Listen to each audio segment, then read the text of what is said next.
Hello and welcome to UK Carcast, the podcast by non-sport trading card collectors for non-sport trading card collectors.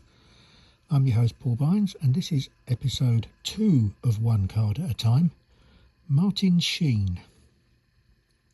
Hello and welcome to the second episode of One Card at a Time.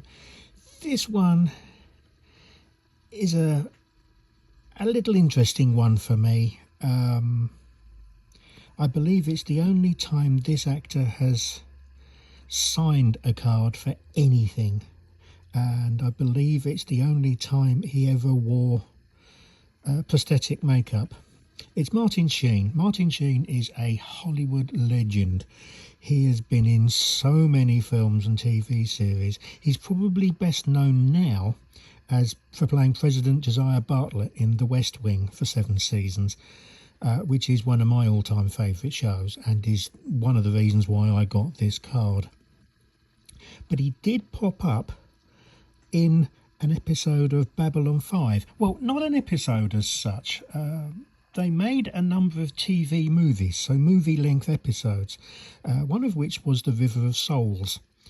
And Martin Sheen, somewhat unusually, appeared as one of the aliens in that TV movie. Apparently, according to various interviews I've seen online, because he'd never done mask work and wanted to see what it was like. The fact that he's never done mask work since suggests he didn't entirely enjoy the experience. But it was fun to see someone like Martin Sheen appearing as an alien with all that makeup on in something of a cult sci-fi show.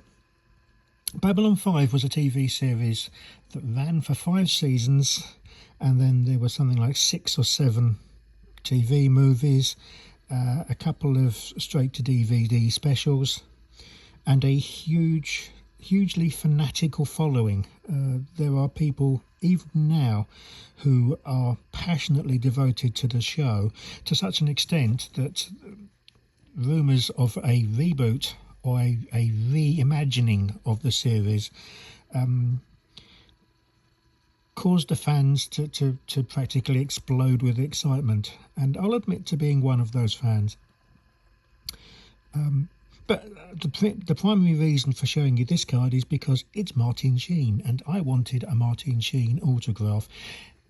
They never made a trading card set for the West Wing, understandably, because most of it was set inside the West Wing, so the base cards would have just been pictures of corridors and offices, and it would have been quite boring and probably wouldn't have lasted very long, though I can think of a few card sets that came out in the 90s, early 2000s that weren't much more exciting than that anyway.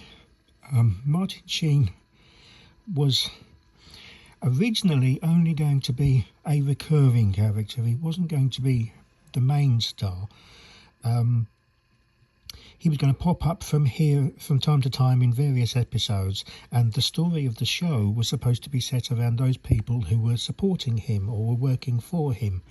But he proved to be such a fan favourite when the show aired that he pretty much appeared in every episode and gained a whole new following as a result.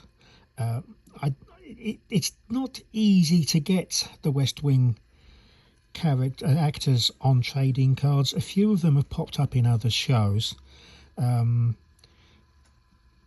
They may very well have signed for those cards, but I don't know what shows they are or what cards they signed. I have a couple of other autographs, but they're on other items of memorabilia.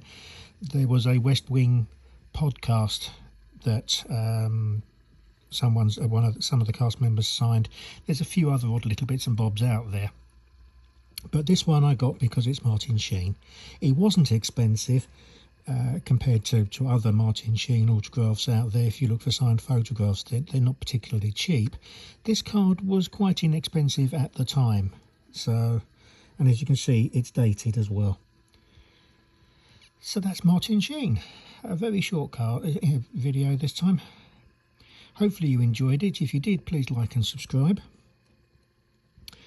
In the meantime, until the next time, remember, one card is not enough.